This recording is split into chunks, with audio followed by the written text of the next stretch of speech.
So I had an idea a few years ago for a handheld, single-hand weapon that one would use on a zombie.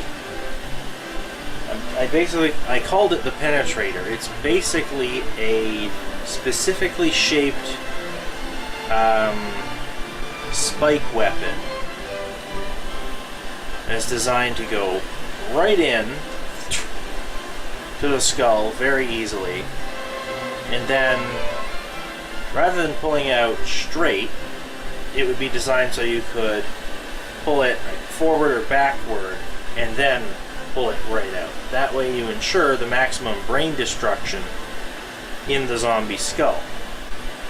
I never had a chance to actually make it because my previous forge was basically a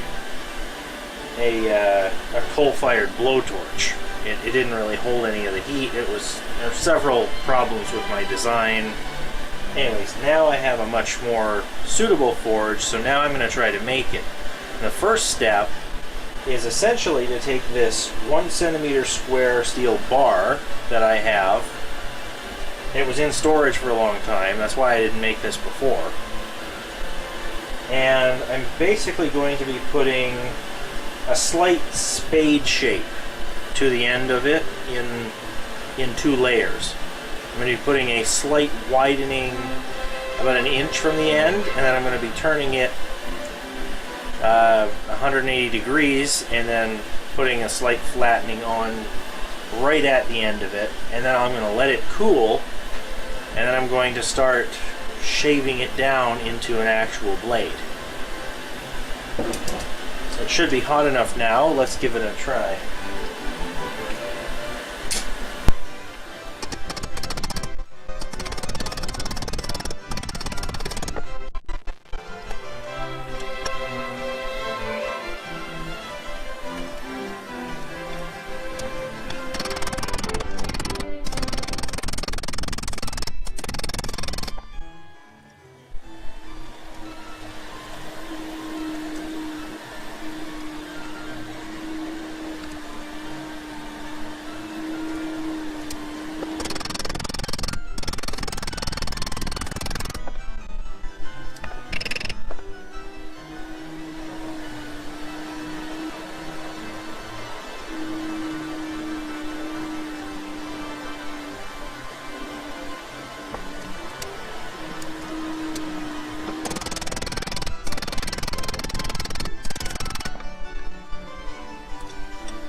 Well, there we go.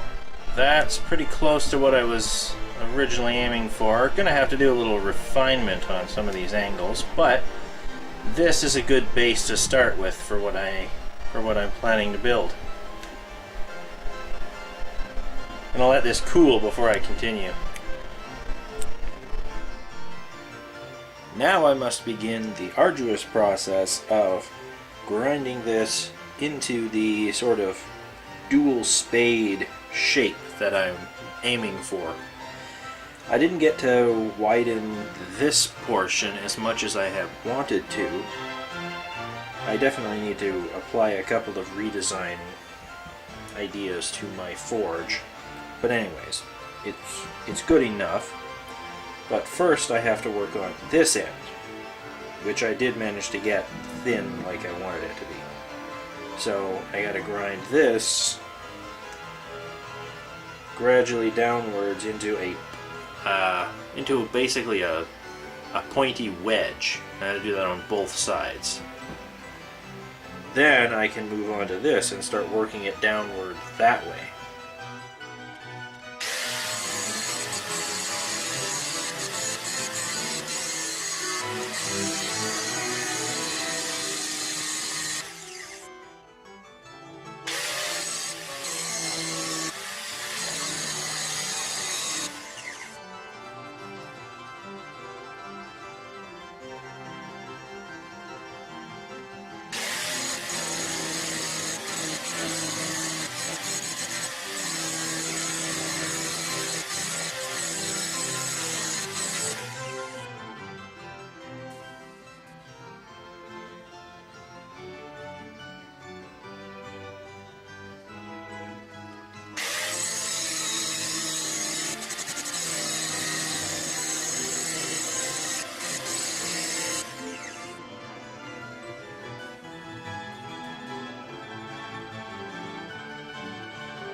So after all that grinding and my hand still shaking, I have to wonder if the belt sander might not be better at getting this kind of angle on the thing. So I'm going to give that a try. If it doesn't work, worst case, I'm back to the angle grinder.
Well, it would seem that yes, I am back to just using the angle grinder.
You see the steam coming off of that.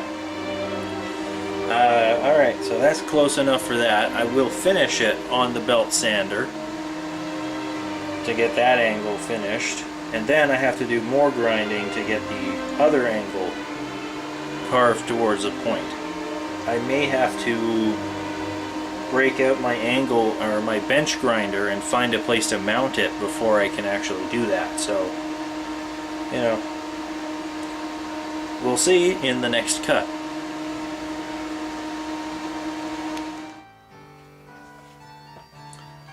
Welcome back. I finally got my bench grinder mounted to my table, like properly bolted to the thing now.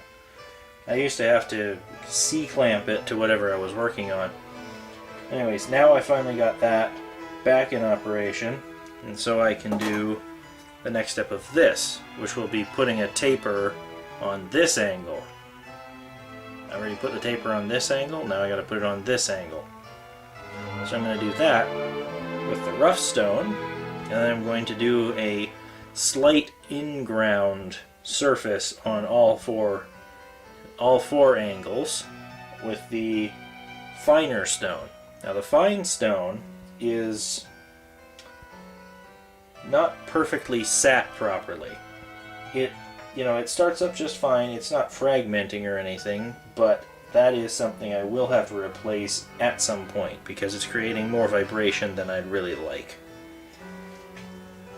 So, just in case anyone doesn't know, when you start one of these things up, you turn it on and step to the side of it while it's getting up to speed, just in case the stones are compromised. They will explode this way along the axis in which they're turning, and not too much to the side. Even so, because of the wobble in the fine stone, I am going to be blocking it with a piece of plywood for a little while until I'm sure that it's not going to explode randomly for no reason. So, let's get started on that.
There's the vibration I'm talking about there. Especially as it spins down. Gets to be kind of unnerving. Anyways, that's pretty close to what I was going for there.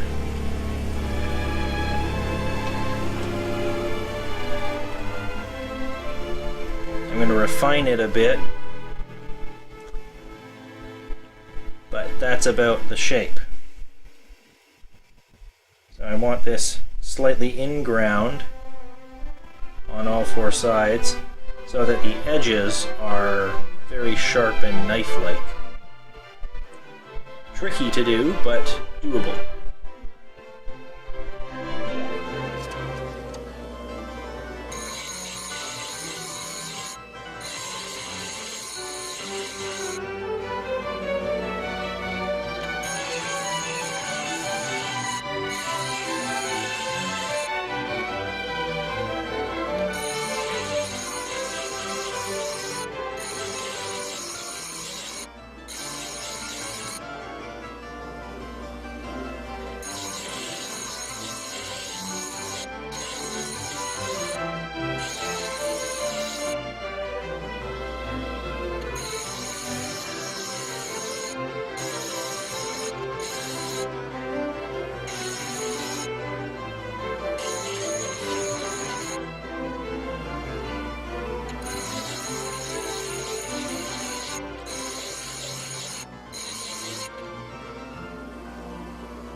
It's not perfectly the shape I wanted, but it's definitely close enough, well within the margin of error.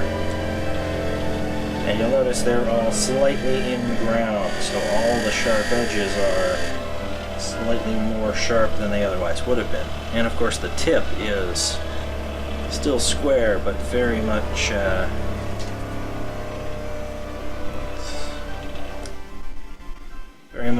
sharp point.